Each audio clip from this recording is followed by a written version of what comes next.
¿Ahí lo están viendo ustedes? Sí. Sí, profe. Sí, Bueno, ¿y me escuchan bien? Sí, también. Perfecto. Bueno. sí, profe. Cuando ingresa el paciente a quirófano, ustedes muchas veces en la planta quirúrgica, si ustedes pertenecen a una planta quirúrgica, generalmente el día anterior a irse a su casa, ya sea el turno mañana, turno tarde o el turno noche, solo los que hacemos guardia no tenemos programado qué cirugía vamos a tener, porque claramente tenemos 24 horas o a veces un poquito más de que estás de guardia y que te va a llegar lo que te va a llegar. Pero la gente que hace planta quirúrgica y hace cirugías programadas, ya sea turno mañana, turno tarde, porque generalmente también el turno noche de las clínicas generalmente lo que hace son cirugías de urgencia o de emergencia, ¿sí? Pueden ser reoperaciones, o pueden ser apéndices, o pueden ser cirugías, como dije, de urgencia y de emergencia. Entonces, ahí sí no van a saber. Generalmente las clínicas turno noche también lo que hace es continuar con las cirugías que no terminaron en el turno tarde. A veces son cirugías más largas, como cardiovascular o neuro, o alguna cirugía que fue un poquito más larga, entonces también lo toma el turno noche. Por lo general, en las clínicas o en sanatorios, hay horarios que son de 6 horas, hay gente que trabaja 7 y hay gente que trabaja 8 horas en algunos hospitales, y hay gente que hace SADOFE, que son sábados, domingos y feriados, o hay gente que está de guardia, ¿sí? Por lo general en las clínicas no hay guardias de 24 horas, solamente en los hospitales hay guardia de 24 horas, y generalmente los horarios hospitalarios también son de 7 o de 8 horas diarias.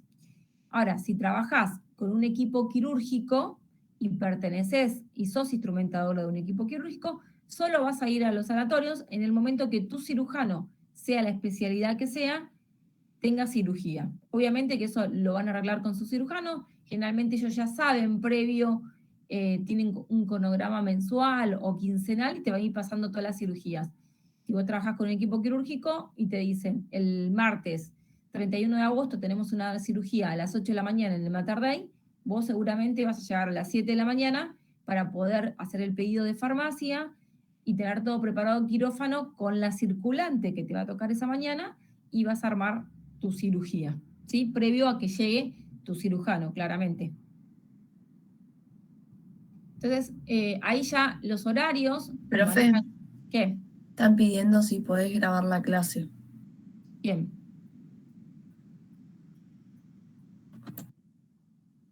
En que no veo yo. Que entró alguien.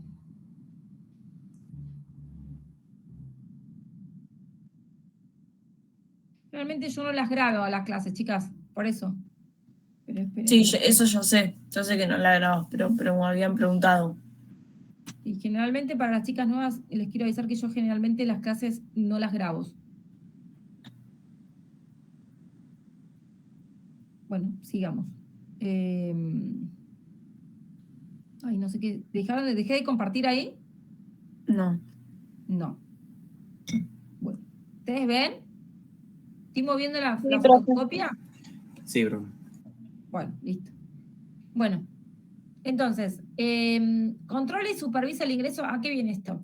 Que ustedes ya generalmente cuando terminan su día quirúrgico van a ir a sus casas sabiendo qué cirugía tienen previo, ¿sí? El día anterior. El día anterior se van a saber qué día van a tener hoy, por ejemplo. Entonces ustedes muchas veces, hay gente que ya deja armado su quirófano, o por lo menos controla que los insumos que van a necesitar en esa cirugía estén. Hay cirugías como por ejemplo cirugías de traumato, o cirugía de cardiovascular o de neuro, o cirugías que por lo general necesiten material de tránsito. ¿Todos saben lo que significa el material de tránsito? Las cosas que usás, pero en el momento, o sea, sería, por ejemplo, una perforadora o algo así, ¿no? No. No, Victoria, Entonces, no. no sé. ¿Sabe qué? ¿Alguien Los sabe? equipos que traen los técnicos, Sí. tipo ¿Se acuerdan tornillos y cuando esas habíamos cosas. visto la gente de Carolina? ¿Vieron lo que es el material de tránsito? No. No. No, bueno, esto anótenselo porque no está en la fotocopia. Anótenselo y es importante. Recuerden las chicas que estuvieron conmigo cuando vimos certificado de implante, ahí sí vimos, habíamos hablado de material de tránsito. El material de tránsito, por lo general, es el instrumental o material, ¿sí?, específico que se necesita para cierta cirugía y que por lo general la clínica, sanatorio o hospital no lo tienen y lo tienen que pedir a la empresa, ¿sí? O en el caso de, por ejemplo, las cirugías traumatológicas que se piden a las ortopedias, por ejemplo, vamos a operar una rodilla. Tenemos el material convencional de rodilla, pero no tenemos el material específico para esa rodilla. Entonces, el traumatólogo lo que hace es pedirle a una ortopedia que te mande ese material. O cuando vamos a hacer un cardiovascular, vamos a necesitar alguna endoprótesis o alguna válvula específica, entonces se le pide a la empresa que trabaja con esas válvulas o esas endoprótesis que nos envíe material para esa cirugía. Ese es el material de tránsito, ¿sí? El material de tránsito es el material que se utiliza, ¿sí?, y que se devuelve a la organización, a la empresa o a la ortopedia, ¿sí? El material de tránsito ingresa, generalmente si la paciente o el paciente tiene obra social o prepaga, se pide por la obra social y la prepaga y lo paga obviamente su obra social o prepaga, y en el caso de no tener obra social o prepaga y se está utilizando desde el hospital, ¿sí?, el hospital se hace cargo de ese material, ¿sí?, a través de ayuda, de la ayuda, ¿cómo se llama? No me sale el nombre. Ay, no me sale. Bueno, ya me va a salir. Bueno, lo hace el hospital a través de la cooperadora o a través de la asistencia social. ¿Ayuda social puede ser? Ahí está, la asistencia social, ahí justo me salió, gracias, de la No. asistencia social, ¿sí? A veces esos trámites salen súper rápido, depende del estado que esté el paciente, y a veces en caso de cirugías que tengan alguna fractura, ¿sí?, lo que hacen es enyesar al paciente y esperan un poquito más. A veces se puede pedir, se puede tardar entre un mes o 2 meses en caso de fractura, y si es una emergencia, un poco menos, ¿sí? Pero si es por ayuda social, generalmente tarda un poquito más. Entonces, el material de tránsito, lo que pide el protocolo de las instituciones generalmente es que el material llegue por lo menos 48 horas antes de la cirugía. ¿Para qué? Para que la instrumentadora y el equipo quirúrgico controle que ese material es el que van a utilizar y que tenga todo el material que ellos van a utilizar en esa cirugía, y que por lo general el material sea estéril en la planta quirúrgica donde va a ser utilizado. ¿Por qué viene esto? Esto es importante y anoten, todo lo que estoy diciendo generalmente anótenlo porque no está en la fotocopia y no sé, como no lo vieron con Caro, que seguramente tampoco lo tienen. Y el resto de las chicas que lo vieron conmigo, yo esto ya lo dije, pero no sé si lo habían anotado. Generalmente, ¿por qué se esteriliza previo y se esteriliza en el hospital o en el sanatorio donde llega el material de tránsito? El material de tránsito ingresa generalmente por el sector donde ingresa material de tránsito, que generalmente hay alguien que recibe el material. Dependiendo del protocolo y de la institución donde se trabaje, hay algunos lugares que ingresa por farmacia, lo ingresa el farmacéutico, hay lugares donde hay una ventanita exclusiva, que son mismo las instrumentadoras quirúrgicas que están encargadas de recibir el material de tránsito. Quizás son personas que están haciendo tarea liviana y ya no hace tarea asistencial, o quizás son instrumentadoras que están haciendo tarea asistencial pero dedican tiempo a poder recibir el material de tránsito de la planta quirúrgica. Cuando yo hacía cardiovascular, por ejemplo, nosotras con Vale éramos las 2 instrumentadoras cardiovasculares y éramos las encargadas de recibir todo el material de cardiovascular, ¿sí? Teníamos nuestro libro de ingreso y de egreso y nosotros éramos las encargadas de recibir el material y de mandarlo a esterilizar. Eso va a depender de la institución donde ustedes trabajen y del protocolo de esa institución, quién recibe el material de tránsito. Acá lo importante es que el material de tránsito esté estéril, ¿sí?, y sea el material que se tenga que utilizar para esa cirugía en esa cirugía, ¿sí? Porque muchas veces, ¿qué pasa? ¿El material de tránsito puede venir estéril desde la empresa? Sí, puede venir estéril. Pero cuando viene estéril, en vez de llegar 48 horas antes, llega 24 horas antes. Y a veces llega la misma mañana. Por ejemplo, si yo hoy miércoles 31 de agosto tengo una cirugía de cadera a las 8 de la mañana, el material de tránsito tiene que estar por lo menos a las 7 de la mañana en la planta quirúrgica. ¿Se entiende lo que digo? Mínimo 1 hora antes. Por ende, el material ese a las 7 de la mañana tiene que llegar estéril. ¿Sí? Porque si la cirugía empieza a las 8, por más que haya Sterrad, el método de esterilización, el material tiene que estar antes. ¿Sí? ¿Por qué tiene que estar antes? ¿Por qué creen ustedes que tiene que estar antes el material? Y estéril, obviamente, si la cirugía es a las 8 de la mañana. ¿Por qué? Por seguridad, para que no se atrasen. Porque si lo traen, por ejemplo, supuestamente lo traen estéril y llega tarde, vos tampoco te puedes asegurar de que realmente esté estéril. O si Ahí se está. cae algo, no lo puedes reemplazar, como que no tenés Ahí un está. margen de Muy error. bien, Victoria. Tiene que llegar a las 7 de la mañana o antes. ¿Por qué? Porque si lo traslada un flete, ya sea un Uber, una moto o una bicicleta, lo que sea, lo traslada a la ortopedia, lo manda o la empresa lo manda con un medio de transporte, no sé, y llueve, y el señor cuando salió de la moto o del taxi y llegó hasta la planta quirúrgica se mojó, perdió la esterilidad.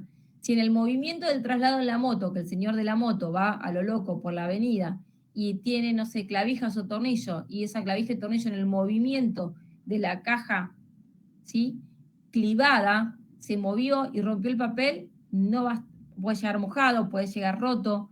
Entonces, no siempre...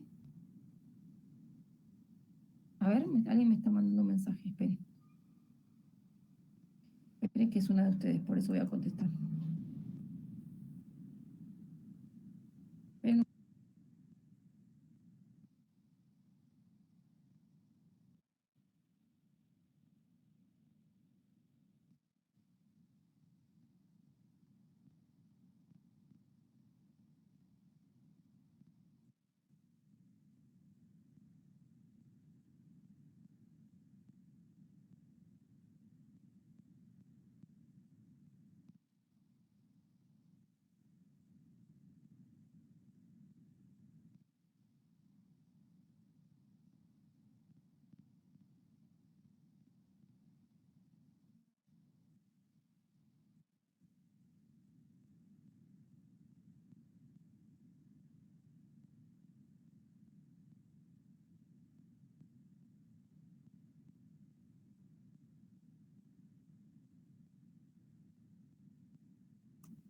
Listo, era una compañía que está recursando que usted la tiene en el grupo.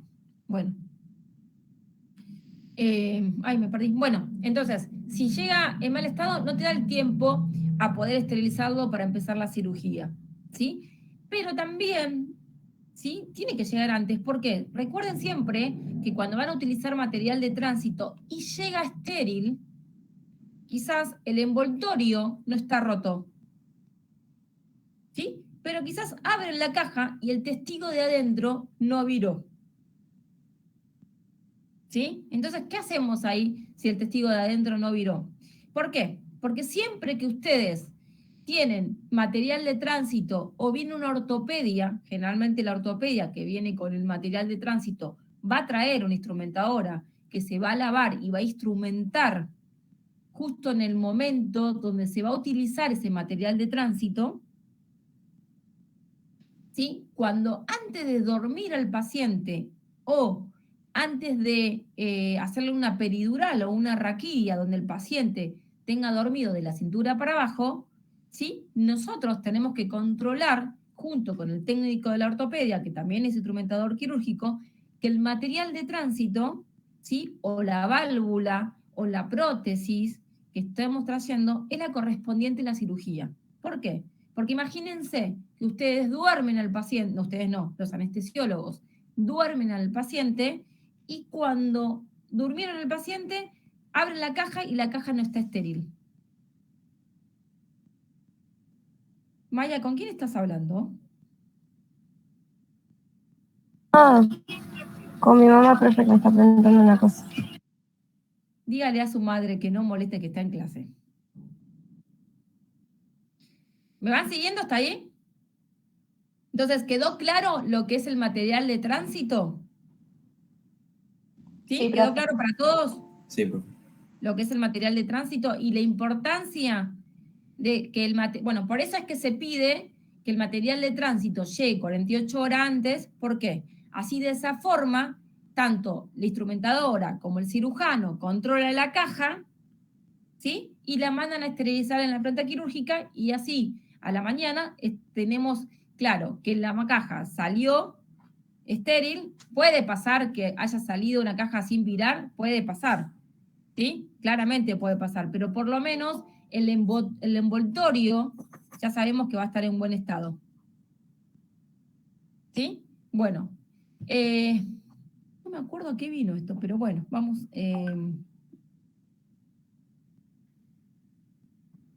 Vamos a seguir. Esperen un momento que me perdí acá.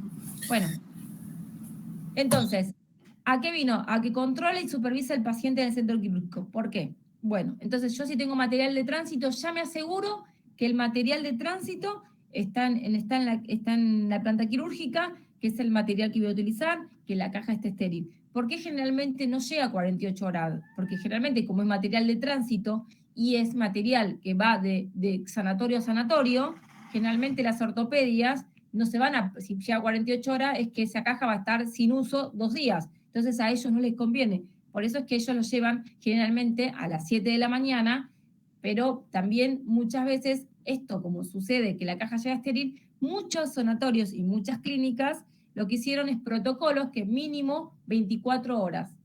¿Sí? Entonces, ¿a qué bien?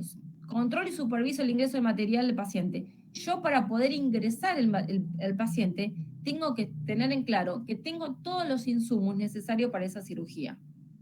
Si es una cirugía programada, claramente. Siempre que ustedes trabajen con un equipo quirúrgico, generalmente ya van a conocer las mañas del cirujano y del equipo quirúrgico, tanto del equipo quirúrgico como del anestesiólogo. Recuerden que yo les digo siempre que existen los técnicos de anestesia, pero en muchos lugares el técnico de anestesia no existe. Por ende, ustedes también hacen de técnico de anestesia. Por ende, hay anestesiólogos que utilizan ciertas drogas que otros anestesiólogos no utilizan. Utilizan alguna forma de anestesiar que otros anestesiólogos no utilizan. Por eso, cuando ustedes ya sepan circular y ya sepan instrumental, como vuelvo a repetir, acérquense también a los anestesiólogos para ir aprendiendo todas las mañas de los anestesiólogos. Bueno, todas las mañas no, porque no vamos a trabajar con todos los anestesiólogos, pero por lo menos conocer cómo se prepara y se desarma para una anestesia general, para una raquídea, para una peri, para una local y lo que sea. Bueno, entonces, yo tengo que trabajar y saber las mañas. O también, como les dije en la clase pasada, es los principios que ustedes tengan como instrumentadora. Por ejemplo, nosotros en cardiovascular, cuando trabajaba con Vale, nosotros no utilizábamos sutura reesterilizada, que en realidad no se debe utilizar sutura reesterilizada. ¿Por qué no se deben utilizar sutura reesterilizada? A ver si alguien me puede decir por qué creen ustedes que no se deberían utilizar la sutura reesterilizada, ya que vieron suturas ustedes. Porque es como No, que se Victoria, puede vos no, romper otra. más, ¿no era? Bueno. Vos no. Otra. Franco, ¿por qué crees? No, Franco no, Santiago. Me equivoqué del otro curso. No, profe, la verdad no se me ocurre. Voy a ser sincero, no se me ocurre. Sole, que justo te estabas tomando, ¿por qué crees? Son los que tengo enfrente, por eso los nombro. Por el desgaste del hilo, así por decirlo, no sé cómo. Sí, viene por ese lado. Nazareno, sé que llegó tarde a la clase. ¿Qué tal? Buen día. Buen día. Creo que por un tema de contaminación o... No, si está estéril no va a estar contaminado. Bueno, es verdad. ¿Qué vieron ustedes ¿Pierde las el suturas? filo? ¿Qué tienen las suturas? ¿Qué características tienen? A ver. ¿No pierde el filo? Sí, puede perder el filo. Claramente que si uno reesteriliza una sutura, no va a tener el mismo filo. Es como todo en la vida, Si ustedes tienen un jean nuevo y lo van lavando, ¿qué pasa con el jean? Se va gastando. Dependiendo de la calidad del jean, se va a gastar más, menos, según los lavados. ¿Sí? Lo mismo pasa con cualquier insumo que ustedes tengan en sus casas. ¿Sí? Si ustedes lavan los cuchillos, a medida que van lavando los cuchillos, el cuchillo va a perder su filo. Es real. También puede ser camí. Pero en realidad, las suturas, se recuerden, seguramente cuando vieron las características de las suturas, vieron que las suturas tienen una fuerza tensil. ¿Se acuerdan de la fuerza tensil? ¿O no lo vieron? ¿No vieron las características? Cuando vieron suturas, ¿no vieron? No vimos No, suturas. Nosotros no lo vimos. ¿Ya vieron suturas? No, No, Ay, todavía bueno, no. pero ustedes me hacen reír. Les estoy diciendo cuando vieron suturas y no me están diciendo cuando vieron suturas. Me hubiesen dicho, hubiesen empezado por ahí. Si no vieron suturas, ¿cómo me van a responder, muchachos? Entonces, no vieron suturas. Bueno, las suturas tienen algo que se llama fuerza tensil. Se los voy a poner con un ejemplo muy simple, que quizás ustedes todos tienen tender, pero para los que viven en casa, vieron que uno para colgar la ropa generalmente tiene una soga. Bueno, ustedes son chicos, quizás ya no existe, eso existía en mi época, pero, o todos tienen tender, no sé, pero los que conocen, vieron que a veces cuando pones una soga para colgar y vas colgando la ropa, la soga se va como bajando. Y a medida que va pasando el día, como que la soga pierde esa fuerza. Vieron que está estirada y va perdiendo esa fuerza. Lo mismo pasa con las suturas. Eso se llama fuerza tensil. Que eso es cuando uno sutura algún tejido, ¿sí? A medida que se va reabsorbiendo, si la sutura es reabsorbible, esa fuerza tensil se va perdiendo. Pero bueno, como los tejidos ya van cicatrizando, los tejidos no se separan. ¿Se entiende lo que estoy diciendo? Bueno, si uno esteriliza una sutura, generalmente, ya sea el método de esterilización que se pueda mandar, que por lo general es óxido de etileno o esterra, no hay mucho más, porque estufa no se puede mandar porque se prendería fuego, ¿sí? A óxido de etileno generalmente tampoco hay suturas que se puedan mandar, pero por lo general se mandan, entonces pierden la fuerza tensil. ¿Qué pasaría si yo utilizo, por ejemplo, en un cardiovascular? Por eso es que nosotros no utilizábamos suturas en cardiovascular esterilizada, era lo que habíamos decidido con Vale, ¿sí? Hay gente que las utiliza, pero ¿qué pasa? Si yo tengo un 8 ceros, un 9 ceros, un 7 ceros, que el calibre es del tamaño de un pelo, ¿qué pasa si yo la reesterilizo? En cuanto el cirujano hizo medio nudo, se rompió. ¿Qué pasa si el cirujano está suturando las coronarias con el corazón parado, hipotermia, bomba extracorpórea, termina hacer la anastomosis de la coronaria y cuando va a hacer el nudito para anudar, se le rompe la sutura? ¿A quién creen que va a putear el cirujano? A nosotros. ¿A la sutura? También. Pero generalmente va a decir, Griselda, esta sutura fue reesterilizada.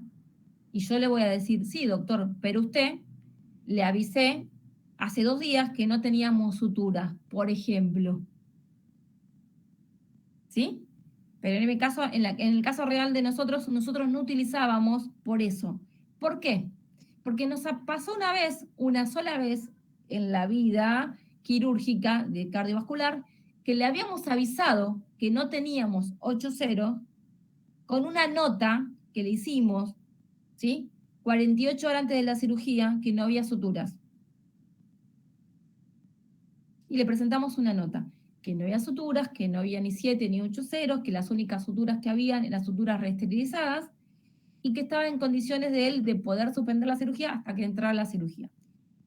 Él tomó la nota, la leyó, la firmó, hizo igual la cirugía, y cuando se le soltó el hilo en el medio de la cirugía, nos pegó una puteada que no les puedo explicar a ustedes nuestra cara. Terminó la cirugía, claramente nos encerramos en su oficina y hablamos en un tono no muy agradable, en el cual le dijimos que nunca más íbamos a utilizar una sutura reesterilizada mientras nosotras estábamos a cargo de cardiovascular.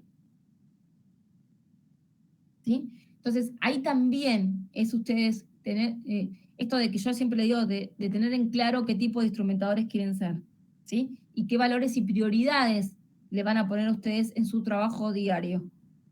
¿Sí? Porque algo que tienen los cirujanos, que es muy común, no digo que todos, pero es muy común, es que a veces se olvidan fácilmente de las cosas que dicen y prometen con tal de operar la cirugía. Y después los garronazos se los comen ustedes. ¿Sí? Por eso, siempre que van a acompañar una situación particular, que no llegó el insumo, que no tienen las estructuras correspondientes, que no tienen el material correspondiente, que no tienen los insumos correspondientes para esa cirugía, déjenlo asentado bajo nota, sí, no solamente al jefe del servicio, sino la jefa de ustedes. Siempre que estén cubiertos legalmente ustedes, que están trabajando en disconformidad o que no están trabajando con el material o insumo correspondiente. ¿Sí? Generalmente esto que yo estoy diciendo no sucede en los sanatorios o clínicas privadas de alta complejidad y de 5 estrellas. Generalmente esto puede sucederles en algún sanatorio 3, 4 estrellas y en algún hospital público en el cual a veces faltan insumos correspondientes a ciertas cirugías. ¿Sí? Entonces, en ese caso se ahorran pasar por un momento de negligencia o imprudencia, como por ejemplo, saber que hay una camilla, que le falta una rueda, y la usan igual, o tener una camilla, ¿sí? O que la rueda está media rota, te dicen a veces, y ponen al paciente igual. Entonces, en esos casos, ustedes son compañeros de la imprudencia y de la negligencia. Todo ese tipo de cosas, ustedes lo tienen que dejar asentado siempre. Bueno, sigamos. ¿Alguna pregunta con los materiales de tránsito? Creo que no. Controla y supervisa el ingreso del paciente al centro quirúrgico. Claramente, ¿quién trae el paciente? El camillero. ¿Sí? Hoy por hoy, generalmente, con el tema del COVID, los pacientes vienen con protocolo de COVID. Cirugía programada, cirugía que el paciente generalmente viene con PCR negativo. Cirugía de guardia, si el paciente tiene PCR negativo, se maneja como un paciente normal. Paciente que no tiene resultado de PCR se maneja como paciente con COVID. Entonces, se hace protocolo de COVID. Recuerden que el protocolo de COVID, ¿cómo era? Instrumentadora y circulante interna y circulante externa para evitar contaminar toda la planta quirúrgica. Equipo quirúrgico, anestesiólogo y técnico que ingresa no debería salir sin cumplir con el protocolo de COVID positivo. ¿Hasta ahí vamos? Sí, profe. Sí. Bueno, nosotros en el Fernández hacemos protocolo y el paciente Sí. ingresa con la camilla, ¿sí? Cuando es COVID positivo, y no sale la camilla queda dentro del quirófano. ¿Sí? Entonces, de esa forma, el paciente vuelve a salir con la misma camilla. Porque si es COVID positivo, si la sacamos al pasillo, contaminamos el pasillo. Debería venir la gente de limpieza a limpiar la mesa de traslado. Pero generalmente nosotros lo que hacemos es dejar la camilla dentro de quirófano. Entonces, el paciente cuando termina vuelve a salir con la misma camilla. ¿Sí? Bueno, resecciona y verifica la identidad del paciente con el parte. Acuérdense que hay lugares donde la historia clínica no ingresa con el paciente, sino que la historia clínica es informatizada. Entonces van a tener una computadora en la cual ustedes van a poder verificar si es el paciente correcto, en el quirófano correcto, en la cirugía correcta. ¿Sí? ¿Cómo verifican eso ustedes? Con el checklist, profe. El checklist. ¿Qué era el checklist? ¿Quién contestó el checklist?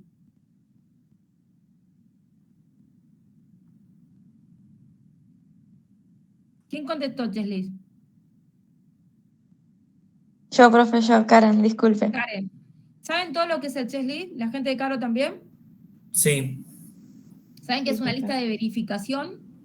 ¿Sí? Sí. Igual va a haber, les voy a subir información del checklist la próxima clase, no la otra, seguramente vamos a tener una clase de seguridad del paciente. Así que vamos a volver a repetirlo. Pero bueno, es una lista de verificación que nos permite asegurar al paciente, la seguridad del paciente, asegurarnos que tenemos el paciente correcto, en la cirugía correcta, en el quirófano correcto. ¿Sí? Bueno, Colabora con el equipo quirúrgico con la posición de los pacientes. ¿Ustedes vieron posición con Carolina? No. Distinto tipo de posiciones.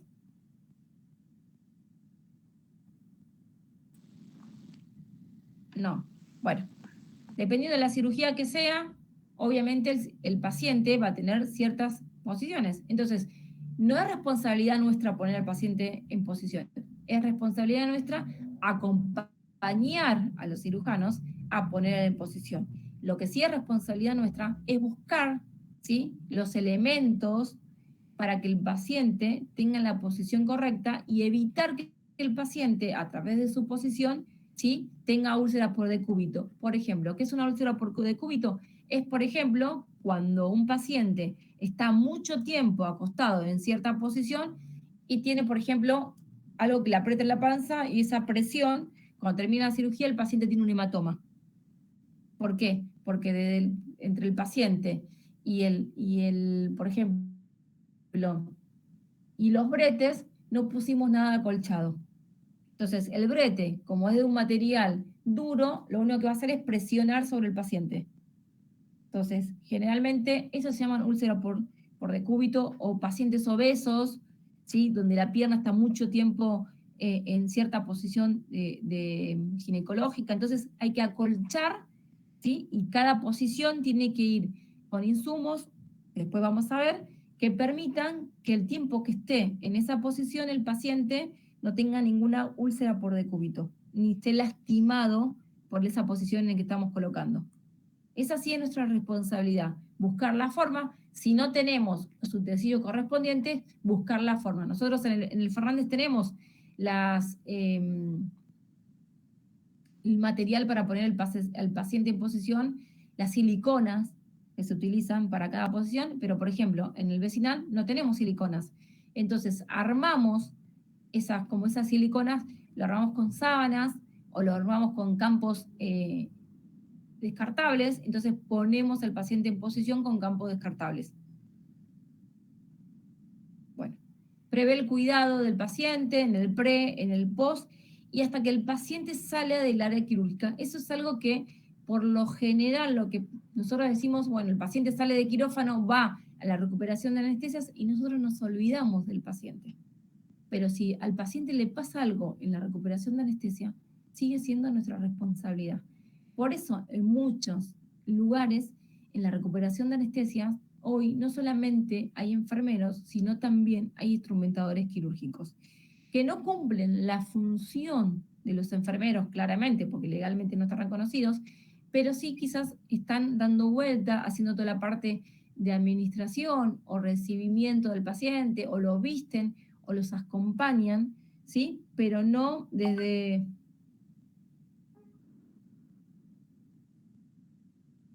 Bueno, espero que le voy a contestar a Ariana que me acaba de escribir.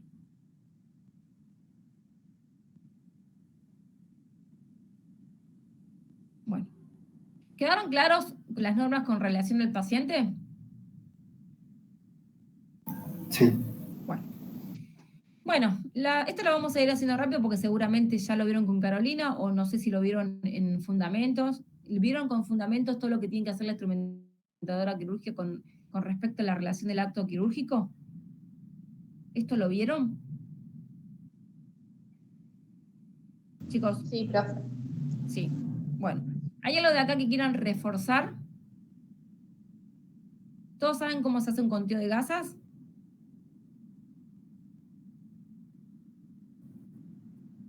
De a 10, ¿En qué ¿no? momento? Tipo de a grupitos y se van a anotar tanto. La circulante tiene que anotar cuántas gasas le da a la instrumentadora y después contar cuántas está recibiendo y cuántas está tirando. El instrumental, las agujas y las gasas obviamente se encuentran al principio de la cirugía. Obviamente. ¿Qué pasa si es una emergencia muchas veces? Si es una emergencia, generalmente lo que es agujas y instrumental a veces no se cuenta. Lo que se cuenta es, por ejemplo, son las gasas. ¿Por qué? Porque de última, si ustedes se olvidan, que para mí es como muy difícil, sinceramente, quizás te dirán que soberbia, pero la verdad que para mí es muy difícil que se perder un instrumental en la panza. ¿Por qué digo esto? Sí se puede caer al piso, pero bueno, si se te cae un instrumental al piso, vos como instrumentadora te das cuenta. O sea, porque primero hace ruido y después porque se te cayó a vos o al cirujano. No hay tutía de cómo se caiga el instrumental al piso. ¿Qué puede pasar? Ha pasado corriendo la mesa, cambiando de posición al paciente, corriendo la mesa, se te puede trabillar la mesa y se te puede caer instrumental. O a veces cuando pasás el instrumental al cirujano, el cirujano no está bien atento, o vos soltaste antes de tiempo y se cae al piso, eso puede pasar. Yo digo que perderse directamente un instrumental sin que te des cuenta es muy difícil para mí, Griselda. ¿Por qué? Porque cuando vos ya estás acostumbrada a instrumental, vos mirás tu mesa y te das cuenta que te falta algo, por el solo hecho de mirarla. Porque vos acomodás tu mesa y a medida que vas acomodando tu mesa, vas poniendo el instrumental en ciertos lugares que solamente vos sabés que pusiste. Por eso el armado de mesa para mí es muy personal. Ustedes cuando empiecen a armar la mesa le van a exigir un modelo de mesa, ¿sí? Seguramente le van a exigir un modelo de mesa al principio, pero después la realidad es que la mesa ustedes la van a armar como ustedes quieran. De hecho, yo siempre digo que la mesa tiene mucho que ver también con tu estado de ánimo de tu día. Hay días que estás como muy arriba, tu mesa va a estar impecable, y si tenés un día medio bajón, tu mesa va a estar media tirada para menos. Yo me causa gracia porque a veces le digo a los chicos cuando la mesa está impecable, digo, hoy tenés un día muy para arriba. Y después la armás a la mesa, no importa dónde pongas el rollo, si arriba, abajo, al costado, del medio. Yo la verdad que las mesas las armo quizás siempre totalmente diferente. Quizás hay cosas que pongo en ciertos lugares, pero la verdad que la voy armando, depende de mi día. Hay días que pongo el rollo en el medio de la mesa, hay días que lo pongo de costado, hay días que lo pongo arriba, hay días que lo pongo... La verdad que lo voy modificando, también tiene que ver con cuánto instrumental tengas. No es lo mismo una caja de hernia que una caja de cardiovascular. No es lo mismo no sé, operar un quiste que tenés 10 pinzas a tener, no sé, un herido de arma blanca en hígado que vas a tener mucho instrumental. O sea, dependiendo también de eso es el conteo de instrumental. En la emergencia a veces no te da tiempo. La emergencia real estoy diciendo, ¿eh? La emergencia real a veces no te da tiempo, la urgencia sí te da tiempo. Entonces, el conteo, siempre en la cirugía programada, vas a tener tiempo. ¿Por qué? En la cirugía programada, generalmente te la vas 40, una hora antes de que empiece la cirugía. Entonces, te da tiempo de contar todo el instrumental, ¿sí? Te da tiempo de contar las agujas y te da tiempo de contar las gasas previo a alargar la cirugía. Por lo general, como dijo Victoria, el conteo es... Para mí me gusta contar de a 10 porque es mucho más fácil el conteo. Hay gente que cuenta de a 5. Para mí es más fácil de a 10 porque sabés que tenés 10 montañitas, 10 pelotitas, 10 cosas que ya sabés que tienen 10 gasas. ¿Sí? Hay gente que va haciendo el conteo a medida que va pasando la cirugía. Para mí es una pérdida de tiempo. Yo generalmente hago el conteo, ¿sí? Justo cuando van a empezar a cerrar, recién ahí hago el conteo. Y a mí me gusta poner nosotros tenemos como un aro donde pongo una palangana chiquitita y yo hago el conteo ahí mismo. No estoy trasladando desde el tacho al piso y trasladando todas las gasas contaminadas hasta un sector de quirófano, no. Yo lo hago directamente en ese tacho alto, que lo pongo alto, lo pongo a mi altura, no me tengo que estar agachando, no tengo que estar trasladando las gasas contaminadas en ningún lugar, sobre todo cuando es HIV o hepatitis o COVID o KPC, trasladando, entonces por eso para mí es más cómodo hacerlo en un tacho alto y directamente hacerlo en el tacho. A mí me resulta más cómodo. Me resulta más cómodo y al mismo tiempo no tengo que estar trasladando cosas contaminadas a lo largo de un quirófano. Porque hay gente que pone un papel, o hay gente que pone un tacho y va sacando y va poniendo y contando. Para mí se pierde más tiempo, es mucho más seguro hacerlo solamente una vez y no estar movilizando tanto las gasas. Bueno, pero eso es cada uno y lo van a ver hacer de muchas formas. De cada uno es como lavan los platos en la casa. Hay gente que lava todos los platos y después los enjuaga, hay gente que lo va lavando y lo va enjuagando. Bueno, lo mismo con el conteo de gases.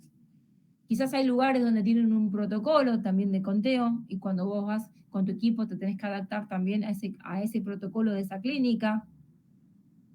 Pero bueno, cada uno tiene su forma de contar las gasas. Las gasas siempre se cuentan, siempre. Y más si son gasas que no son radiopacas. Porque si ustedes se fijan, fíjense en las gasas, en las fotos que yo les mandé. Fíjense que hay gasas, miren las fotos ahora, a ver si encuentran algo raro de las gasas. Miren las fotos que yo les mandé y miren las gasas. Si alguien me dice algo que ve raro de esas gasas. Estaban hechas una bolita, tipo, no es que solamente están Bueno, de a esta bolita 10, la hago sino que yo cuando hago estaban el como conteo. hechas una pelota todas juntas. Esas son las bolitas que yo hago Y cuando tenían la cuento tirita digo. azul. Y tenía la tirita azul. Muy bien, Victoria.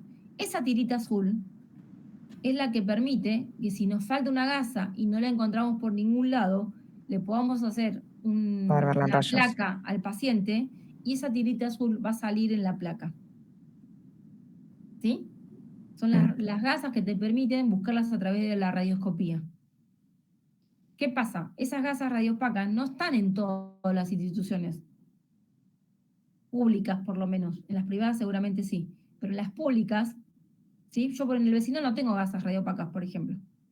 Entonces, si no hago conteo de gasas y el conteo no me da, puede ser que esté adentro del paciente. Por eso la importancia del conteo de gasas. Porque vos decís, bueno, tengo gasas radiopacas, me falta una gasa, listo, le hago la radiografía y me voy a quedar tranquila que no esté en cavidad. Pero ¿qué pasa si no tengo las gasas que me permiten hacer una radioscopía? ¿Sí? Siempre me va a quedar la duda si no está dentro de la cavidad. Entonces, ahí está la importancia de hacer el conteo de gasas. Siempre hagan conteo de gasas por más que sea chiquitita la incisión, ¿sí? Obviamente que si vamos a trabajar con un quistecito en la frente, gasas grandes de por sí ya no vamos a usar, porque vamos a usar todas gasas chiquititas.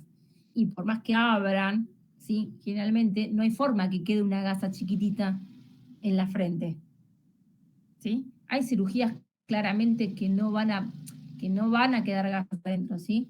Pero sobre todo en una urgencia, en una emergencia, donde a veces gasa, y vos estás armando la mesa y al mismo tiempo estás haciendo conteo, cuenten las gasas. A mí me pasó la semana pasada, no la anterior, llamarme de partos, ir a partos y cuando llegué a partos, ya como era una emergencia, ¿sí? Ya la cirugía estaba alargada, o sea, largaron sin mí, porque tiraron Pervinox, abrieron la paciente y sacaron al bebé porque era un desprendimiento de placenta. ¿Sí? Fueron 2 minutos, a veces, por más que te apures, no llegas, ¿sí? Yo no hice conteo de gasas y le avisé al cirujano que no iba a hacer un conteo de gasas. ¿Por qué? Porque yo no sé cuántas gasas metieron ellos en cavidad. Entonces yo no me iba a ser responsable de un conteo que no se hizo. Entonces, anoté en el libro de que tomo una mesa con un conteo empezado y que yo mi conteo lo hice a partir de que yo ingresé a tal horario. ¿Se entiende lo que digo? ¿Por qué? Siempre cúbranse legalmente. No solamente lo anoté en el libro de maternidad, sino también que lo anoté en mi libro arriba, ¿sí? En el re por arriba. Si no ustedes no tienen el libro, porque está todo informatizado, hay un sector, ¿sí? De lo informatizado, donde hacen el parte quirúrgico, donde dice observaciones de las cirugías. Anoten ese tipo de cosas en las observaciones. ¿Por qué? Porque si a esta chica le hicieron la cesárea y, no sé, dentro de 2 años la chica recurre y encuentran una gasa perdida, van a ir al libro y decir, che, ¿cuándo se hizo la cirugía? Y la verdad que nosotros podemos tener muy buena memoria, pero no sé si nos vamos a acordar de qué paciente operamos hace 12 años atrás para decirle, sí, yo tomé un quirófano una vez, una mesa, que ya el conteo estaba hecho. ¿Quién me va a creer si yo no lo dejé asentado? Entonces, asienten todo lo que ustedes hagan para que después estén cubiertas legalmente. Si hacen conteo instrumental, si no hacen conteo instrumental, si hacen conteo de agujas, ¿sí? Porque una cosa es hacer una hernia y otra cosa es hacer un cardiovascular que usás 100 agujitas. ¿Por qué? Porque cada sutura vascular tiene doble aguja. Entonces vas a usar doble aguja de una sutura 7 ceros. Anda a encontrar un 7 ceros si se te pierde en una cavidad. No lo encontrás más. Porque son ínfimas las agujas. A veces, si son media chiquita, no las ves. Entonces, tengan cuidado con ese tipo de cosas, ¿sí? Desde la legalidad.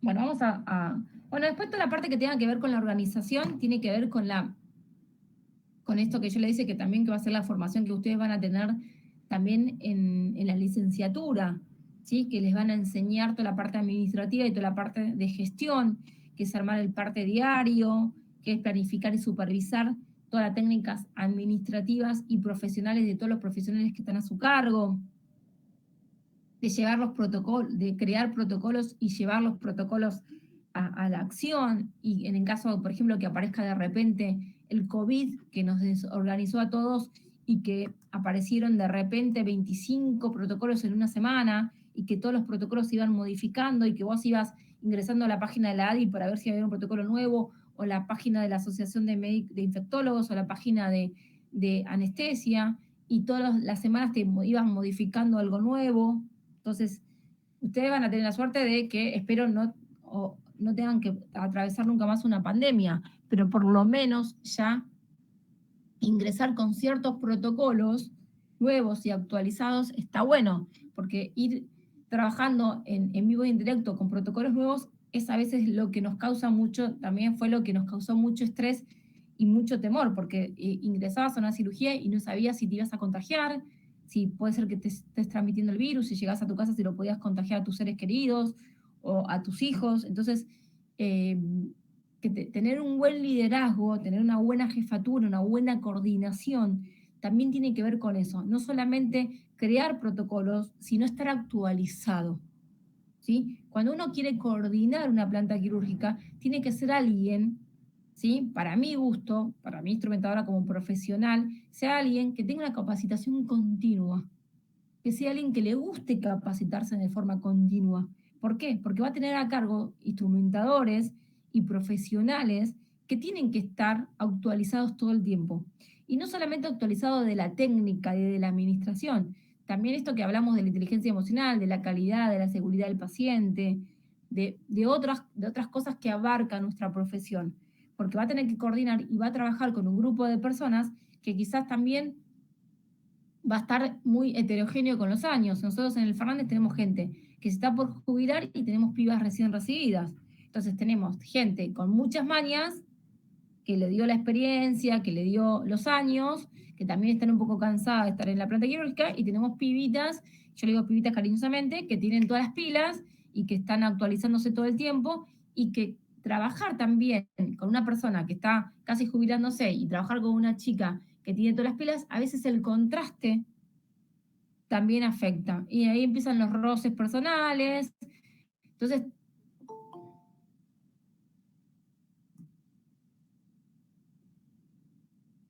¿quién es Luis? ¿Alguien conoce a Luis Romero? ¿No tengo un alumno que se llama Luis Romero? Sí, hay un compañero Sí, que es Luis Romero. Ah, me lo perdí. Luis, te quedaste dormido. Buen día, profe. Buen día. Entonces, también saber trabajar de la emocionalidad y coordinar que se armen lindos grupos de trabajo para poder trabajar como en paz. Claramente, si el quirófano ya tiene momentos difíciles siendo todos amigos o teniendo como una armonía, imagínense si encima se pelean entre ustedes. ¿Qué va a pasar? Alguna vez van a tener roces con sus compañeros, claramente, hasta por diferencias laborales, ¿entendés? O sea, quizás alguien diga, bueno, no, a mí no me molesta usar sutura resterilizada, igual diga, mira, mientras estés conmigo no vas a usar suturas resterilizadas, ¿entendés? ¿Y quién lo dice? Yo, porque hace 20 años que estoy en el hospital y vos empezaste el año pasado, ¿entendés? Cosas así les va a pasar. Generalmente cuando sos nuevo pasan esas cosas. Es ahí es que, ¿qué espalda tienen ustedes para poder no discutir, pero sí llegar a un debate donde sus palabras, por más que sean nuevos, se tengan en cuenta? ¿Se está entendiendo lo que quiero decir? Sí, Hola. sí, profe, se entiende. Bueno. Vamos a pasar toda esta parte de acá. Esta frase a mí me gusta mucho, que es Para transmitir seguridad hay que estar seguro de sí mismo. Y la única forma de estar seguro de sí mismo, ¿cómo es? ¿Cómo creen ustedes? Hay dos cosas que le va a dar seguridad en una planta quirúrgica a ustedes como profesionales de salud. Una es... Haciendo las cosas bien. ¿Qué? Haciendo las cosas bien, estás seguro. Sí, pero hay dos O sea, cosas que te van a dar cumpliendo con los seguridad, Victoria. protocolos. Hay dos cosas que te van a dar seguridad. Una es horas de quirófano. Claramente, la experiencia te va a dar seguridad, ¿sí? Cuanto más tiempo pases adentro de un quirófano, más segura vas a estar de tus actos. Eso no significa que no logren que algún día, por más que hace 30 años que sean instrumentadoras, alguna vez no se puedan equivocar o cometer un error. ¿Por qué? Primero porque somos seres humanos y no somos robots y nos podemos equivocar. ¿Sí? El tema es hacerse cargo de ese error y poder charlar ese error para no cometerlo. ¿Sí? Eso por un lado. Y la otra cosa que te va a dar seguridad siempre es estar capacitado. Para poder debatir, porque a mí no me gusta la parte de discusión, pero para poder debatir y para que tu palabra tenga valor y para que vos puedas tener un respaldo como profesional y formar parte de un equipo quirúrgico en el cual te reconozcan como parte de ese equipo quirúrgico, eso te lo va a dar la capacitación continua. ¿Por qué? Porque vos vas a tener siempre ante un debate o ante una discusión, la palabra que ustedes quieren utilizar, siempre vas a tener la palabra correcta. No es que lo digo yo, o lo vamos a hacer porque lo digo yo, o porque yo soy el cirujano, o porque yo soy la instrumentadora, o porque quiero tener razón. No. Seguramente que en ese debate vas a dar y vas a fundamentar por qué querés hacer esto. Y para poder fundamentar, vos tenés que estar actualizado dentro de los protocolos, de los insumos, de las técnicas. Entonces, lo único que te va a dar seguridad es, y también te da el valor, que tu palabra tenga valor. Para mí es fundamental, bueno, igual el valida que lo que encía. ¿Sí? Porque si vos decís una cosa y haces otra, tu palabra deja de tener valor. Entonces, siempre sentís lo que haces y lo que pensás tiene que tener una coherencia. Si yo digo, no voy a usar nunca suturas resterilizadas, no voy a usar nunca suturas resterilizadas.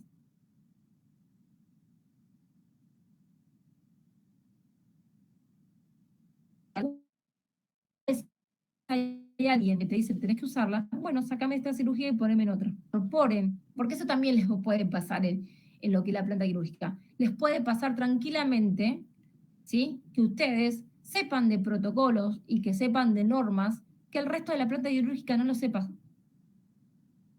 O que el resto de la planta quirúrgica no lo lleve a cabo. O no le importe llevar a cabo, que es peor aún. Entonces, como yo siempre les digo a los alumnos, en esos casos que se encuentren a veces con realidades que no van a los protocolos les indique, ¿sí? Háganlo valer en su quirófano. ¿Se entiende lo que estoy diciendo? Si ustedes están ese día en el quirófano 9, trabajen con los protocolos en el quirófano 9. No quieran imponer para la planta quirúrgica algo que incluso la jefa no lo está imponiendo. ¿Sí? Yo, por ejemplo, hay cosas en el vecinal que me cansé, pero literalmente, me cansé en estos 30 años de tratar de modificar algunas cosas.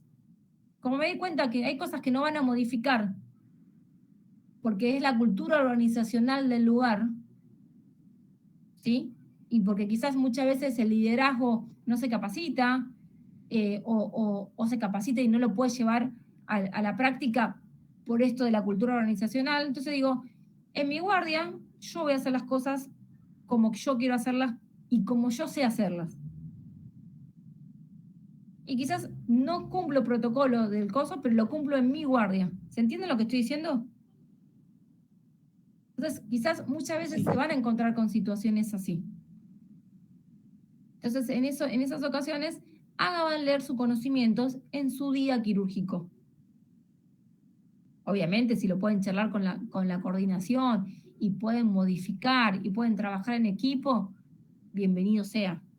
Pero cuando a veces uno va en contra de la corriente, decís, bueno, ¿sabes qué? No voy a ir más contra la corriente. Lo que voy a hacer es, en mi quirófano, en mi servicio, con mi equipo, lo vamos a hacer así.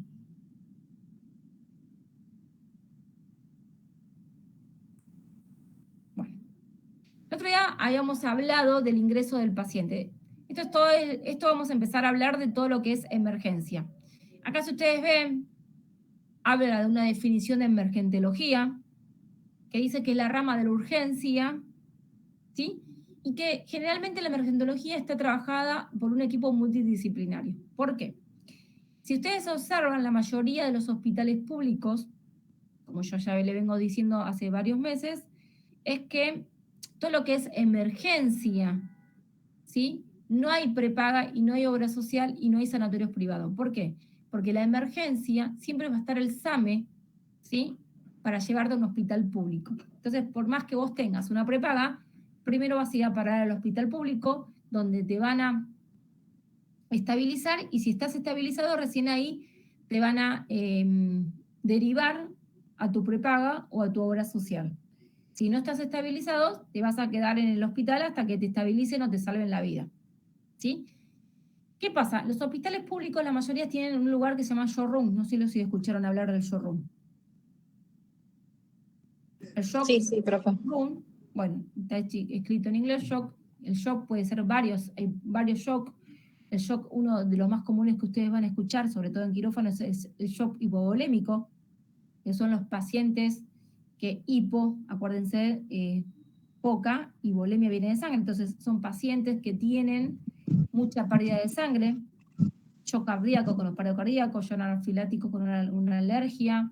Bueno, hay varios shock. Por eso se llama shock room, ¿sí? Porque es donde estabilizan los pacientes que vienen con la emergencia, ¿sí? Una vez que lo estabilizaron, el shock room está con un equipo multidisciplinario. En ese equipo multidisciplinario, ¿quiénes interactúan? ¿Sí? Enfermeros, cirujanos, emergentólogos, ¿sí? Anestesiólogos, traumatólogos, instrumentadoras muchas veces cuando se nos piden que bajemos para alguna situación muy particular. Por ejemplo, no es muy común, porque generalmente el shock room está ¿para qué? Para estabilizar al paciente, y una vez que está estabilizado, por decirlo de alguna forma, lo derivan directamente a quirófano. Entonces nosotros ahí lo recibimos, ¿sí? Hay pacientes que no pasan por el shock room porque su emergencia no lo permite. Hay shock room que están muy avanzados, que tienen todos los insumos y la tecnología que te permiten que sí estabilizarlo. Entonces ya el paciente, por ejemplo, llega a quirófano intubado, con la vía, con la sonda puesta, ¿sí? Desnudo. Por ejemplo, en el vecinal, el shock room es muy chiquito, y generalmente cuando es una emergencia te llega el paciente de la calle a quirófano. Entonces, en el traslado le van cortando la ropa, ¿sí? Llega, le ponen la vía, lo duermen, y ahí nosotros entramos en acción. En otros lugares ya te llega el paciente preparado para la cirugía. Generalmente cuando hay una emergencia que se está estabilizando en el shock room, a vos te avisan. ¿Por qué? Porque vos tenés que armar quirófano. Por ejemplo, te dicen, a mí hace unos años atrás me dijeron, era de madrugada, así que me llamaron y me dijeron, mira, Grisela, está llegando un paciente con 11 tiros. Creo que se los conté. 11 tiros. Claro, vos te imaginás 11 tiros, un paciente que entra totalmente pidiendo pista, como decimos nosotros. El paciente entró caminando a quirófano. Tenía 11 tiros literalmente en el cuerpo, pero en todos los lugares donde no lastimó nada. Nosotros armamos una mesa como para operar tipo un elefante, instrumentar por todos lados. No usamos nada, porque solamente fueron suturas y cosas como muy puntuales que no puso en peligro nunca la vida del paciente. También te puedo decir, mira, está entrando un paciente con un herido de arma de fuego en el tórax. En el tórax tenemos órganos muy nobles, corazón, pulmón, bronquios, ¿sí? Entonces, preparar la mesa lo más rápido posible.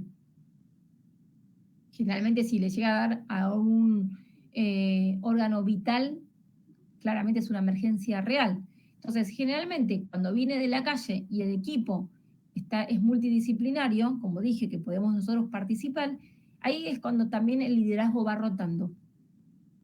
Se dice que en un equipo de emergencia, en la emergentología, el liderazgo es rotatorio. ¿Por qué? Porque siempre se necesita un líder en la cabecera que vaya indicando el ABC o el ABCD de la atención de ese paciente. Yo no sé ustedes si vieron triage y si vieron ABCD en alguna materia. Bueno, hay algo que se llama el triage, que es la clasificación de las víctimas. ¿Sí?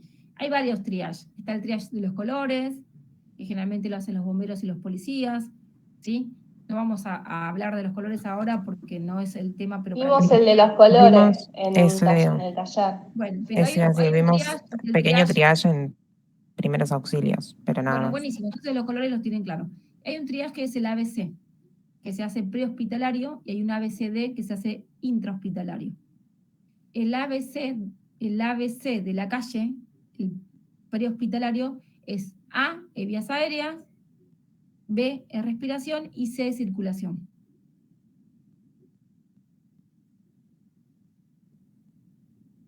Para que tengan una idea. Entonces, nosotros cuando recibimos un paciente de la emergentología, siempre tiene que haber un líder que te vaya indicando cuáles son los pasos para esa atención. El A, que yo dije las vías aéreas, uno tiene que fijarse que las vías aéreas estén permeables. Ahí es cuando extendemos la cabeza, levantamos el mentón y hipertendemos la cabeza, pero recuerden que el paciente puede llegar a tener una caída de altura, entonces puede tener un collar, porque puede tener una fractura de base de cráneo. ¿Cómo te das cuenta sin tomografía y sin placas que el paciente tiene una fractura de base de cráneo? Hay semiologías o síntomas que te lo va a indicar. Una de las cosas es el ojo de mapache. Un paciente que se cae de altura y tiene fractura de base de cráneo va a tener los ojos de ojo de mapache, va a tener hematomas alrededor de los ojos inmediatamente después de la caída. Otra de las cosas que te puede pasar si tienes una fractura de base de cráneo es que por los oídos salga, obviamente, que tener otorragia o pérdida de líquido cefalorraquídeo. Ustedes me dirán, ¿cómo nos damos cuenta en la calle si el paciente tiene otorragia? Porque va a salir sangre por los oídos. Pero ¿cómo te das cuenta si pierde líquido cefalorraquídeo? Si entre la sangre y el líquido que es transparente no te das cuenta. Le ponen una gasa o un papel blanco debajo de la oreja y va a pasar que se va a marcar el hematoma en la sangre y alrededor de la sangre va a haber una aureola gris. Eso te va a indicar que tiene pérdida de líquido cefalorraquídeo. ¿Por qué es importante para nosotros saber si el paciente tiene fractura de base de cráneo? ¿Sí? Es porque no se le puede poner sonda nasogástrica, porque si tiene fractura de base de cráneo, todo lo que inventamos por nariz va a ir a parar al cerebro. Entonces, si el paciente tiene una fractura maxilar, por ejemplo, no se le puede intubar por boca, tampoco se le puede intubar por nariz. Porque la intubación no solamente puede ser por boca, sino también puede ser nasogástrica. O nasotraqueal, discúlpenme, no nasogástrica es la sonda. Nasotraqueal porque va de la nariz a la tráquea. Entonces, son un montón de cosas, ¿sí?, que te indican que vos tenés que tener a alguien que te va indicando. Si tenemos, por ejemplo, en los testículos o en la parte de los genitales, lastimaduras, o tenemos una hemorragia visible, no se le puede poner sondas tampoco, porque puede haber una rotura de vejiga, ¿sí? Entonces tampoco se le puede poner sonda. Entonces primero es el A, que habíamos hablado de la vía aérea, que es permear la vía aérea, ya puede ser por una intubación, en caso que el paciente permita intubarlo. En caso de que el paciente no permite la intubación, seguramente le van a hacer una traqueotomía dentro del quirófano, porque la traqueotomía nunca se hace en la calle. Ve la respiración, ver que el paciente ventila por sí solo. A veces en esa ventilación, en esa respiración, puede haber un neumotórax, ¿sí? Un neumotórax hipertensivo, que el neumotórax hipertensivo es el que te mata inmediatamente y generalmente no te da tiempo a llegar al hospital a poder colocar un tubo de tórax. Entonces, ¿cómo te das cuenta que un paciente está teniendo un neumotórax hipertensivo, por ejemplo? Va a tener la yugular inflamada, desplazada. ¿Por qué? Porque lo que va a hacer el neumotórax hipertensivo es colapsar el pulmón. Es como que el aire va a ir colapsando el pulmón y no te va a dejar respirar. Entonces, en eso, la yugular, ¿sí?, se va a insuflar. Entonces, en ese momento, si tenés un neumotórax hipertensivo, por ejemplo, aparte de otra sintomatología de la respiración y un montón de otra cosa, como no te da tiempo a llegar a quirófano, o no te da tiempo a llegar al hospital muchas veces, lo que hay que hacer en ese momento es introducir una boca 14 en el cuarto espacio intercostal, línea media, ¿sí?, clavicular. Entonces, de esa forma, el aire va a salir y te va a dar unos minutos de tiempo a poder llegar al hospital y colocarle un tubo de tórax. ¿Sí? De esta manera, el paciente no se va a morir por el neumotórax hipertensivo. ¿Se entiende? Solamente introduciendo un ABOCA 14 puede salir el aire y de esa forma. Otra de las cosas que puede pasar también es que el paciente tenga un hematoma, un hemocardio, un hemopericardio, ¿sí? Entonces ahí lo que hay que hacer es una cardioscopía, introducir el ABOCAT en el apéndice del esternón y extraer la sangre, ¿sí? Ir extrayendo con jeringas que te va a permitir en el traslado hasta que llegue al hospital y poder abrir el tórax. Son cosas que se hacen para salvarle la vida al paciente en el traslado de la calle hacia el centro quirúrgico. ¿Sí? A mí emergencia me encanta y podíamos estar hablando horas y horas de las cosas de la atención prehospitalaria, que estaría bueno que en algún momento lo tengan, pero que está muy bueno, o si no, léanlo, y después en algún momento lo charlamos. Y después sé que la circulación, que tiene que ver obviamente con los hematomas, con la pérdida de sangre. Si tenés una hemorragia externa, lo único que puedes hacer es comprimir hasta que llegues al hospital. Acuérdense que los torniquetes no se utilizan, y sobre todo si son traslados largos, porque pueden encorvazar el miembro en caso de un miembro amputado, por ejemplo, ¿sí? Entonces, si utilizan torniquetes, hay que ir comprimiendo y descomprimiendo hasta ir llegando al hospital para evitar que ese tejido se necrose. ¿Sí? O si no, la única manera es comprimir. Obviamente, si el paciente tiene algo empalado, ya sea un cuchillo, algún tubo, algún caño, en caso de ser un paciente que estuvo trabajando en una obra y se cayó de altura y se cayó arriba de un caño. Nosotros otra vez en el Fernández cayó un paciente caminando con un caño que le atravesaba el abdomen. Caminando ingresó. Se cayó de altura, se cayó de un caño y le atravesó el abdomen y entró caminando con el caño en la panza. O un volante en un choque, bueno, lo que sea. Recuerden que no se lo puede sacar. Que solamente se puede sacar lo que esté empalado una vez que el paciente esté dormido y el equipo quirúrgico lavado, ¿sí? Para que si lo sacamos puedan resolver cualquier tipo de lesión. Porque muchas veces eso que está empalado, hasta muchas veces nos hace de hemostasia porque está comprimiendo el vaso que está roto. Entonces, en caso de que algo esté empalado en el paciente, tienen que inclusive hasta sostenerlo para que no se mueva. Porque a veces el movimiento en el traslado se mueve y puede producir una hemorragia y causar la muerte al paciente. Bueno, generalmente los pacientes que ingresan en la emergencia son pacientes como les dije a ustedes, como ingresó ese chico, ¿se acuerdan que habíamos hablado del chico que ingresó, que había robado el celular el viernes pasado, no el anterior? ¿Sí? Que al final, eso fue el viernes, el sábado falleció el chico. Es paciente NN. ¿Sí? Para nosotros puede ingresar a quirófano. De hecho, el paciente se fue de quirófano siendo NN y estuvo hasta la mañana antes de morir. Llegó la familia y hasta ahí en ese momento era paciente NN porque no teníamos ningún tipo de documentación. Puede pasar que el paciente ingrese a quirófano como NN y a mitad de cirugía aparezca un familiar con documentación. En esos casos, ustedes ya lo ingresaron como NN y lo que pueden hacer en observaciones es, si el paciente empezó la cirugía a las 9:30 de la mañana como NN, pueden poner ingresa como NN y a las 10:30 de la mañana ingresa familiar con documentación, difiere ser paciente fulano de tal. ¿Sí? En caso que el paciente siga siendo NN hasta el final de la cirugía, ustedes tienen que poner en el libro o en la computadora, en caso de que sean con computadora, bueno, claramente, generalmente las clínicas privadas, vuelvo a repetir, no tienen este tipo de paciente.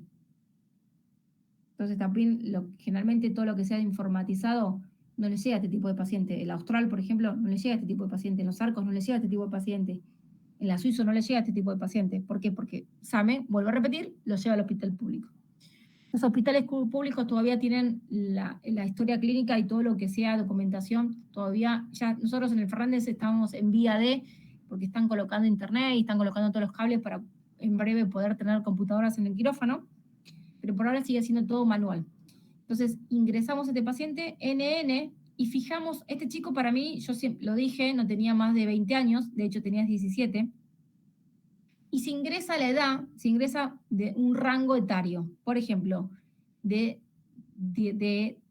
20 a 30 años, de 30 a 40, de 40 a 50, ¿sí? NN, con un rango etario de 20 a 30, ¿sí? Y lo que se tiene en cuenta también son algunas marcas personales, como por ejemplo, ingresa con un piercing en la boca, ingresa con un piercing en la panza, tiene un tatuaje de una flor en el brazo derecho, ¿sí? Son todas las cosas que se van poniendo, que te van marcando a vos, ¿sí? Y que te van dando rasgo de ese paciente. Todo eso se tiene que anotar. De hecho, si ustedes son chicos todavía, pero cuando sucedió lo de Cromañón, muchos papás reconocieron a sus hijos por los tatuajes. ¿Sí? Por los tatuajes y por los piercing. Había chicos que están tan irreconocibles, ¿sí? Las caras no se los podía reconocer, y muchos papás no solamente los reconocieron por sus ropas, sino también, y había papás que no saben que con qué ropa también a veces pueden haber ido el hijo al recital. Entonces muchos papás reconocieron a sus hijos por sus tatuajes. Entonces ahí está la importancia de poner, cuando no sabemos DNI, ni nombre, apellido, ni edad, es buscar todos los rasgos que tenga ese paciente. NN, rango etario de 20 a 30, con un piercing o con un tatuaje de una flor en el brazo izquierdo. ¿Sí? Ingresa y se notifica en nuestro cuaderno de quirófano de esa manera. Esa es la importancia. Obviamente que ustedes ya vieron consentimiento informado, con Carolina. Conmigo sí lo vieron. ¿Con Carolina vieron consentimiento informado? Sí. Sí, lo vimos. Vieron la importancia del consentimiento informado. Vieron por qué el consentimiento se debería firmar previo a la cirugía, no en quirófano, sino previo a la cirugía, en donde el cirujano que lo va a operar o el que está dentro del equipo quirúrgico le explique y le dé todas las condiciones, los riesgos, las complicaciones, ¿sí? Todo lo que puede llegar a suceder en quirófano, para que el paciente, por más que se duerma y se modifica algo de la técnica o encuentran algo que tengan que cambiar el rumbo quirúrgico, el paciente cuando se despierte tenga claro que eso estaba dicho previo a dormirse. Por eso la importancia que el paciente no puede firmar el consentimiento informado casi anestesiado, muchas veces ya casi drogado en quirófano, porque puede firmar y él no tener conciencia de lo que está firmando. Por eso cuando es menor de edad lo firman los familiares, ¿sí? Y si tenemos un menor de edad en el cual no tiene familiares, en esos casos se pide autorización del juez, ¿sí? Hay intervención judicial. Ahora, ¿qué pasa si ese paciente no tiene consentimiento informado, es menor de edad y corre riesgo su vida, como el paciente que operamos el viernes? Se opera igual. Se opera igual, ¿por qué? Porque tiene riesgos la vida. Entonces, en esos casos no necesitamos, en la emergencia absoluta no se necesita consentimiento informado. Yo trabajo ahora con el nuevo laburo, trabajo con llamadas médicas y tengo muchas que son de consentimiento informado. Y hay médicos que son tipo medio chotos porque van al paciente y le dicen, no sé, bueno, tenés riesgo de, como toda cirugía, de tener problemas cardíacos, bla, bla, bla, la anestesia, que esto, que el otro. Y lo tiran todo muy por arriba. Y el otro día me pasó de una que le decía, bueno, tenés riesgo de esto, esto, esto y esto. Esto significa que puede pasar esto. Tipo, lo dijo tan detallado que es como ese paciente realmente entendía qué cirugía le iban a hacer y qué le iban a hacer y qué riesgos tenía. Por ahí hay otros que son como, bueno, sí, me lo hago porque no queda otra, pero no entienden nada. Sí. Sí, y eso también hablábamos de la capacidad intelectual cuando veíamos la necesidad del paciente, ¿se acuerdan? Que también tenía que ver con la que muchas veces hay pacientes que son muy sumisos y que tampoco tienen una capacidad intelectual para poder seguirlos a veces a los médicos cuando tienen un vocabulario muy técnico o muy específico. Si el cirujano no le explica a veces con palabras un poco más fáciles, no necesariamente tienen que ver con lo intelectual, a veces también son abuelitos que ya están grandes y no entienden, o cosas modernas que no se entienden. Entonces, a veces cuando los pacientes son muy sumisos, no entienden nada de lo que el cirujano le está diciendo, y por vergüenza, o por quizás no poder repetir la palabra que el cirujano le está diciendo porque no la entendieron, prefieren no preguntar. Entonces también ahí está, después tenés gente que la tiene mucho más clara y si no le entendió el cirujano va y googlea lo que el cirujano le dijo. Claro, También. yo por ahí me doy cuenta que no lo entienden, pero no puedo opinar, tipo, no le puedo decir, ¿no querés preguntar eso? Entonces es como, Entonces, si no también preguntan ellos. que depende también de la población que nosotros tengamos, es cómo te tenés que dirigir al paciente. La importancia de la relación médico-paciente. ¿Qué tipo de paciente tengo? ¿Sí? Si tengo un paciente que realmente vos estás viendo que me está entendiendo o simplemente me está escuchando y cuando dijo gastroenteroanastomosis ya me dejó de escuchar porque no entendió más o se bloqueó. ¿Sí? Entonces, ahí está la importancia y que realmente el médico se tome el trabajo de poder explicarle cuál va a ser la técnica quirúrgica y cuáles son los pasos a seguir con su cirugía. Esa es la importancia de la calidad, también del diagnóstico, de la atención, eso lo vamos a ver cuando veamos, bueno, ¿no lo vieron ustedes en relación médico-paciente? ¿Ustedes vieron relación médico-paciente? ¿La gente de Carolina? Sí.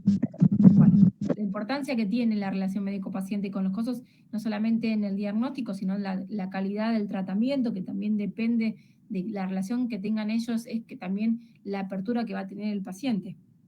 ¿Sí? Lo que pasa es que a veces en la salud pública, quizás el que te ve la primera vez no es el que te ve la segunda, y el que te ve la segunda no es el que te ve la tercera, y no es el que te va a operar. ¿Por qué? Porque Nazareno, dejate ese dedo. No es...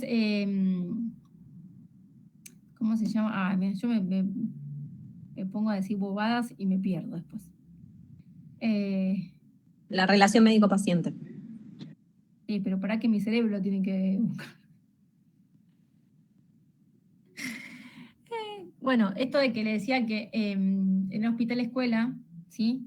No, a veces la gente que te va atendiendo son todas diferentes al mismo tiempo. Entonces también te vas encontrando con diferentes profesionales y que no todos tienen, ¿sí? el mismo contacto con los pacientes. En cambio, en la salud privada, vos elegís por cartilla quién querés que te atienda y del día 1 hasta el día postquirúrgico va a ser siempre el mismo. En un hospital, al ser un hospital escuela, al tener residentes, generalmente el paciente va viendo diferentes médicos todos los días. Entonces también eso hace que se pierda la calidad de atención entre médico y paciente.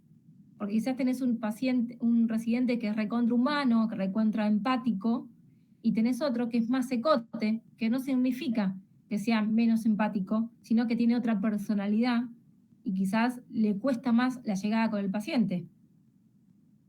Entonces ahí se pierde esa cosa de la relación médico-paciente también en los hospitales y escuelas. Lo mismo pasa con ustedes. Ustedes van a tener, todos los quirófanos van a tener una instrumentadora de planta diferente. Van a hacer, quizás hagan muy buena onda con algunas y con algunas no tengan ni media onda.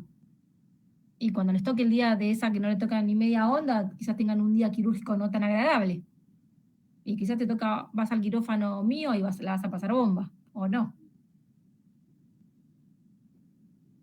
Porque a mí me gusta maltratar alumnos.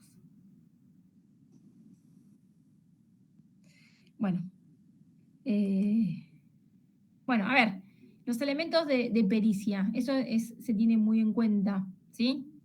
Generalmente, como les dije, si tenemos un showroom, generalmente en el showroom le sacan la ropa. Recuerden que siempre la ropa de un paciente de la emergencia se corta por las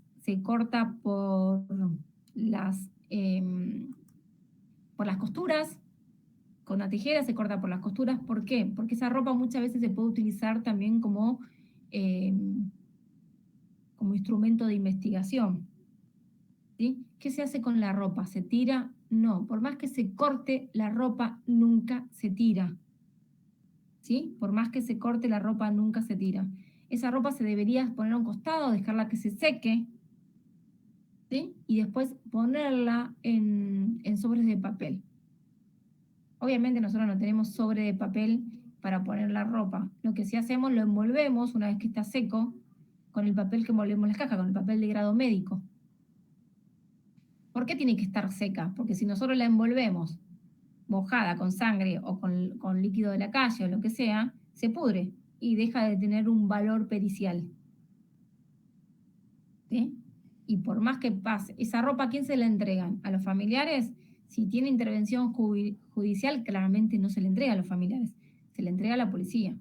Y cuando hacen contraentrega a la policía, esa ropa tiene que quedar asentada, que fue entregada a alguien, y ese alguien, nombre y apellido, número de placa, horario, DNI, de que estás entregando la ropa al paciente, ¿sí? Ya sea la ropa, billetera, celular, todo lo que ustedes entreguen, ya sea a la policía o a la familia, tienen que quedar sentado quién lo entrega y quién lo recibe. ¿Sí? Y tiene que haber un testigo también. A mí me pasó una vez en el vecinal, un chico, hacía calor porque el chico estaba con bermuda, así que no sé, me parece que era noviembre, diciembre. Sí, me parece que era para la fiesta porque faltaba poco para la fiesta. Iba en la moto, se cae la moto, choca la moto y se hace fruta, entra totalmente fracturada ambas piernas por el pibe, se fracturó ambas piernas, y cuando estaba ingresando al quirófano, y te estoy hablando 15 años, 10 años atrás más o menos, 12, sí, más o menos, años atrás, me llama, era la circulante yo, y me dice al oído, ¿te puedo pedir un favor? Sí. En el bolsillo de la bermuda tengo mucha plata. Dice, ¿me la podés guardar? Le digo, sí, no te preocupes. Me dice, porque yo estaba yendo a pagar el salón de mi casamiento, porque me caso dentro de un mes. Y le dije, te digo, para descomprimir, le digo, el universo te está diciendo que no te cases. Claramente te fracturaste ambas piernas. Yo te digo que vos no me caso. Bueno, en ese momento tenía 30.000 pesos en la bermuda. Imagínense, 15 años atrás. Era mucha plata. Entonces, gran parte del dinero estaba mojado con sangre y la otra mitad no. ¿Qué hicimos? Testigo, contamos la plata, ¿sí? Y testigo de por medio, cuando vino la novia, la prometida, se lo dimos, obviamente dejando asentado que se lo habíamos dado, a fulana de tal, DNI tanto, se hace entrega de tanta cantidad de plata, a pedido del paciente, se deja totalmente asentado, ¿sí? Porque también, ¿qué pasa? Cuando suceden esas cosas y sacan ropa, revisen los bolsillos también. ¿Por qué? Porque si él se hubiese descompensado y no me hubiese avisado, esa bermuda se iba con el dinero y quizás esa bermuda la tiran o la agarra a alguien y la tira y después te dicen, me desaparecieron los 30.000 pesos en quirófano. ¿Y vos de qué te disfrazas? Yo, la verdad, nunca la vi a la plata. Profe, yo no recuperé la ropa, no se vale. A vos. Igual, ¿querés recuperar esa bermuda? A mí me cortaron todo, profe, olvídate, no había tu tía. Yo les conté a ustedes una vez, hace mucho tiempo, bueno, ustedes son muy chicos, pero cuando Kosiuko Kosiuko, ¿saben la marca Kosiuko? Creo que no está más ahora, ¿no? ¿O sigue estando? Sí, creo que sí, Sí, está sigue bien. estando, pero Cuando se yo llama era Eres. chiquita, ya era instrumentadora, pero era chiquita, se usaba muchísimo la ropa Kosiuko, era carísima. Carísima en ese momento. Me acuerdo que había entrado un chico en el Fernández que había chocado con la moto y se había comprado un jean Kosiuko y el chico me decía, yo lo único que te pido, por favor, es que no me corte el pantalón, que son 3 sueldos que ahorré para poderme comprarme el Kosiuko. Te lo pido, por favor, no me cortes el pantalón. Y le hicimos casos y le sacamos el pantalón sin cortarlo. Él sufrió un poquito porque le dije, mira, te va a doler, vas a tener que levantar y te va a doler porque está fracturado. No me importa, prefiero recuperar el pantalón. Y le sacamos el pantalón sin cortarlo porque él le había pedido, por favor, que no le cortemos el Kosiuko. Bueno, ¿qué pasa si el señor tenía un cuchillo? ¿Se lava el cuchillo? No, no. Yo tengo una compañera en el Fernández que ya se jubiló, gracias a Dios, porque era un peligro, que una vez vinieron los policías a buscar el cuchillo y ella lo había lavado, lo había secado y estaba súper feliz porque lo había lavado y se lo había entregado el cuchillo. Vino y lo contó, dijo, chicas, ay, le acabo de entregar el cuchillo súper limpio para que los policías no se lleven el cuchillo sucio. Lo contó tipo una criatura. ¿Pero qué hiciste? Los cuchillos no se pueden lavar porque son, bueno, los cuchillos o cualquier cosa que ustedes extraigan, ¿sí?, del cuerpo del paciente, por más que sepan que sea un cuchillo, por más que sepan que sea una tijera, por más que sepan que sea una bala, se identifica como cuerpo extraño. Nosotros en nuestro libro lo asentamos como cuerpo extraño. Se extrae cuerpo extraño, parecido a un cuchillo, ¿sí? Porque nosotros no somos ni de balística ni de la policía como para determinar que lo que claramente sí sabemos que es un cuchillo, que sí sabemos que es una tijera, pero bueno, cuerpo extraño. Y si hay algo que estaba adentro del cuerpo, ¿sí?, por ejemplo, no sé, un desodorante, una lamparita, una botellita de Coca-Cola, todas esas cosas que a veces se pueden sacar del cuerpo, ¿sí?, que generalmente se sacan de madrugada, y vos tenés ganas de decirle, hubo una vez una anestesióloga que le dijo en el PENA a un chico, le dijo, es necesario que a las 4 de la mañana me tengan que levantar porque vos te metiste un desodorante en el culo. Así, literal. Bueno, todas esas cosas se extraen y se mandan como cuerpo extraño. ¿Sí? Por más que se sepa que es tal cosa, se mandan como el cuerpo extraño. ¿Qué pasa si es una bala? Si es una bala, tiene un tratamiento especial. Sigue siendo un cuerpo extraño, claramente porque nosotros no somos de balística, pero se debe poner en un frasco con algodón para ser trasladado. ¿Por qué el algodón? Para que cuando se movilice ese frasco, ¿sí?, en el movimiento, no se aplaste, por decirlo, es muy difícil que se aplaste, pero porque generalmente cuando uno hace balística, con la colisión que entra en el cuerpo, cómo se aplastó, de que el cómo está aplastado, el cómo está hundido, es como a cuántos metros se disparó, bueno. Generalmente las balas que son más chiquitas son las que más lastiman porque ingresan y recorren el cuerpo. Por ejemplo, dicen que el calibre 22 es la que más lastima, porque al ser chiquita ingresa y recorre, en cambio las que son balas como más potentes ingresan y se quedan en el lugar, no recorren. Por eso cuando te dicen, está ingresando un paciente con un tiro y te dicen calibre 22, ya sabes que si entró en el abdomen te destrozó todo el intestino porque recorrió todo el intestino. ¿Sí? Un balazo solo puede tener 22, por ejemplo, agujeros en el intestino.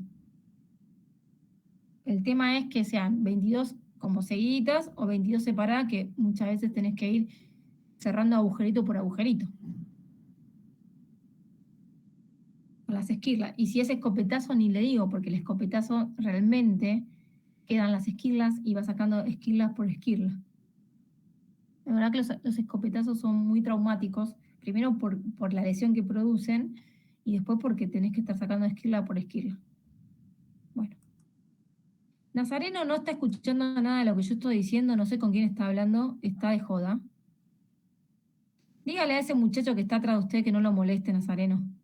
No sé quién No, es. profe, le estaba contando la anécdota del desodorante a mi compañero. Dígale que no lo moleste. Que está No, en no me está clase. molestando. Bueno, entonces, ropa se seca, ¿sí? Y se pone en papel, ¿sí? Se seca y se pone en papel. Nunca se ponen en bolsa de nylon. ¿Por qué? Porque se pudren. Entonces dejan de tener, ¿sí? La importancia pericial que necesita la policía en caso de ser un asesinato, en caso de ser una lesión, en caso de ser una lesión dudosa, donde hay intervención judicial, ¿sí? Todo lo que sea personal, como le dije, ¿sí? Obviamente, si por ejemplo nosotros están diciendo, acaban de traer un baleado, que es un chico que estaba robando, y de repente en el bolsillo tiene 3 relojes, claramente los relojes no son de él. ¿Sí? Si estaba robando, seguramente los relojes son de cosas. Entonces, en esos casos, si viene un familiar, bueno, le puede entregar los 3 relojes al familiar. En caso de que si se sabe fehacientemente que el chico estaba cometiendo un delito, todo lo que se encuentra se tiene que entregar a la policía. ¿Se entiende lo que digo? No es lo mismo este chico que iba a pagar el salón que te diga, mira, me choqué, voy a pagar el salón. También nos puede mentir. Tranquilamente nos puede haber mentido. Pero al toque llegó la novia y dijo, che, mi marido que iba a pagar el salón y nos contó toda la historia, nos íbamos a casar en diciembre llorando, qué sé yo. Ahí te das cuenta que nos está mintiendo.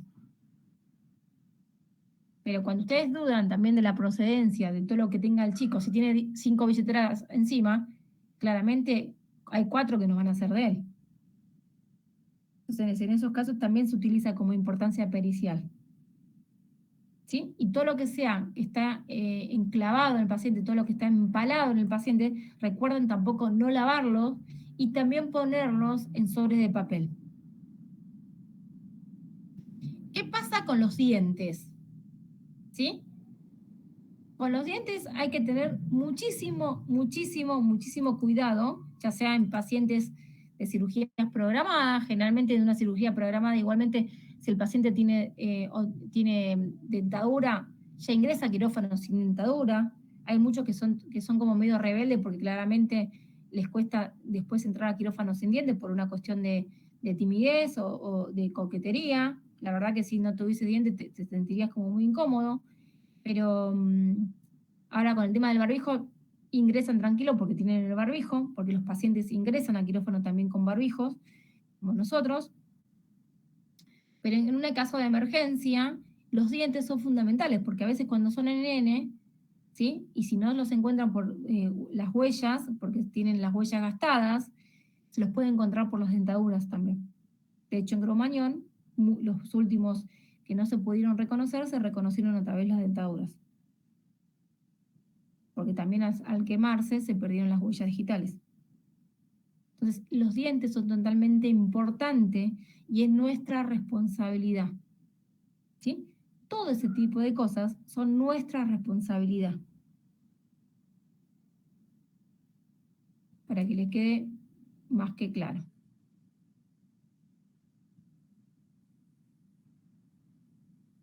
Bueno, acá como dice, las armas de fuego ya lo dijimos, que tienen que estar puestas en frascos, que tienen que tener acolchado. Claramente nosotros lo podemos poner en una gasita o en algodón. Lo ideal dice que tienen que ser algodón para evitar, como dije acá, las marcas extrañas al ser movilizados.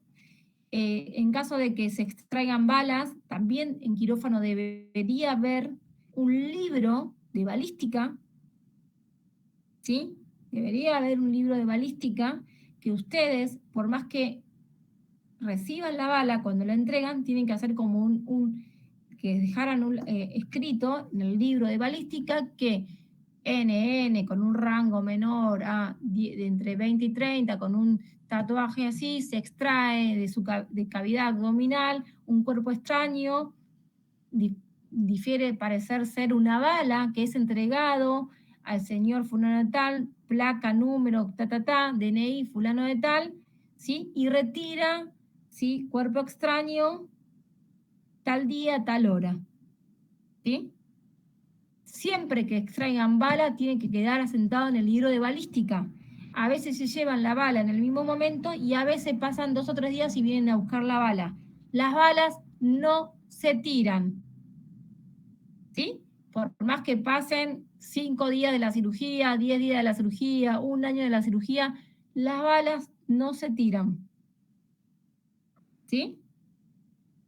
Y es responsabilidad de ustedes. ¿Puede pasar que tenga un balazo y que la bala no se encuentre? Puede pasar, ¿sí? Porque tampoco si el paciente se está muriendo, el cirujano va a estar buscando la bala, ¿sí? Va a darle saber de la vida. Si tiene perforado el estómago, no va a estar buscando dónde está la bala, le va a cerrar el estómago. Si después, en eso cerrar el estómago, revolviendo, secando, aspirando, lavando, se encuentra la bala, bienvenido sea. Pero si no, no. ¿Sí? Hay balas que quedan. La bala en el cerebro, por ejemplo, la mayoría de las balas del cerebro quedan. En la columna quedan, a veces en las piernas quedan.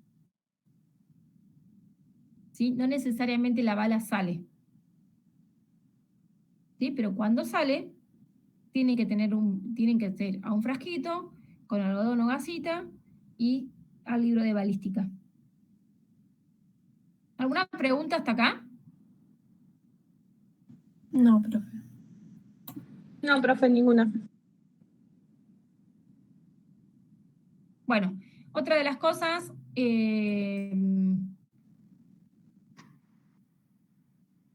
bueno, esto se sabe. Bueno, ¿sabían ustedes que a los pacientes que mueren y tienen marcapasos hay que sacárselos el marcapasos? ¿Sabían?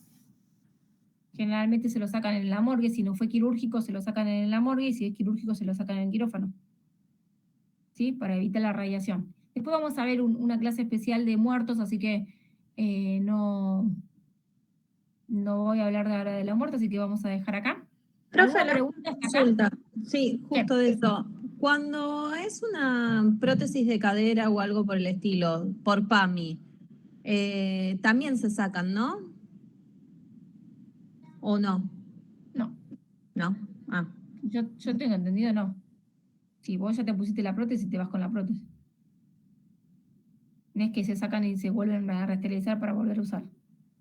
Se puede llegar a sacar y volver a esterilizar si es en el mismo paciente porque tuvo una infección. No, Claro, Sofía, sí, por eso no. sí. No, nosotros no, Sofi. Generalmente lo sacan los cirujanos que están de guardia. Pero nosotros no vamos. Aparte no necesitas instrumentales. Abrir, hacer un tajito, cortar, porque está muerto. O sea, no es que ni siquiera sangra. O sea, y si sangra es mínimo. Doler no le va a doler. Bueno, ¿alguna pregunta? Lean para la semana que viene la fotocopia que les subí, por favor, de comunicación efectiva, que lo vamos a charlar la semana que viene. ¿Sí? Dale. Bueno, nos vemos. Buena semana para todos. Este viernes no le voy a subir fotos porque estoy